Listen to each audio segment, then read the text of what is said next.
अस्सलामुअलैकुम वरहमतुल्लाहि वबरकातुहू। मुफ्ती साहब कैसे हैं? दोस्त कैसे? ठीक है माशाल्लाह, आपकी खैर आफियत से हैं।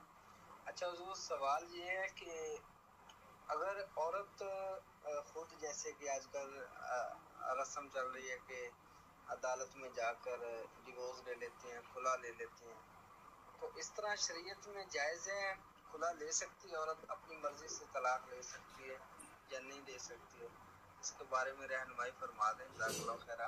अस्सलामु अलैकुम वरहमतुल्लाहि वबरकातुहू। वालेकुम सलाम रहमतुल्लाहि वबरकातुहू। औरत अदालत में जाकर खुला लेती है तो आप पूछ रहे हैं कि क्या औरत को यह हक हासिल है कि वो खुला ले। पहली बात ये सुन लें कि खुला सिर्फ खामद देगा। खुले का मतलब ये है कि उसकी बीवी उसको यूँ कहे कि मुझसे इतना माल ले ले, इतनी रकम ले ले तो मुझे तलाक दे दे। वो एग्री हो जाए कि ठीक है, मैं इतना माल लेने के बाद तुझे तलाक दे दूंगा, तो ये खुला है।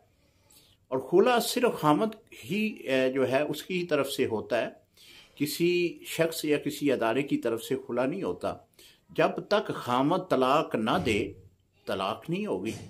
हाँ, उलमा ने 3 वजूहात लिखी हैं। अगर उन 3 वजूहात में से कोई एक वजह ऐसी है तो फिर वो अदालत के जरिए तलाक ले, तलाक हो जाएगी। एक ये है कि खामद जो है वो बीवी के अज़्ज़वाजी जो ज़िंदगी है उसको पूरा नहीं कर सकता, नामर्द है, तो तलाक भी नहीं देता। तो इस सूरत में वो अदालत में जाकर तनसीह निकाह का दावा करे तो वो तलाक हो जाएगी। दूसरा, उलमा ने लिखा है कि नानो नफका नहीं देता। तीसरा ये लिखा है कि वो मारता पीटता है। इन 3 सूरतों की बिना पे अगर वो अदालत में जाती है तो तलाक ले तो तलाक हो जाएगी। अस्सलामु अलैकुम रहमतुल्लाहि व बरकातुहू।